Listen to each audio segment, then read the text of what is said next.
পরিস্থিতি গুরুতর দেখে নোয়া তার হাতের ডিভাইস দিয়ে ট্রান্সওয়ার্প কি ধ্বংস করার চেষ্টা করে, কিন্তু অপটিমাস প্রাইম নোয়াকে ট্রান্সওয়ার্প কি ধ্বংস না করতে অনুরোধ করে।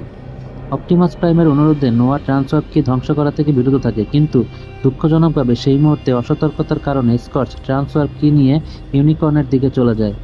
স্কর্চ এবং টেররকনরা ট্রান্সওয়ার্প কি এর দুটি অংশ একত্রিত করে। তারা একটি আগ্নেয়গিরির উপর একটি প্ল্যাটফর্ম তৈরি করে ইউনিকর্নকে পৃথিবীতে আসার জন্য আহ্বান করে। প্রাইমাল পুরো পরিস্থিতি অটোবটদের এবং নোয়া ও এলেনাকে ব্যাখ্যা করে। এলেনা বিভিন্ন সময়ে গবেষণা করে যে চিহ্নগুলো খুঁজে পেয়েছিল তা বিশ্লেষণ করে একটি কোড তৈরি করে, যা ব্যবহার করে ট্রান্সওয়ার্প কি নিষ্ক্রিয় করে ইউনিকর্নের পৃথিবীতে আগমন আটকানো যেতে পারে।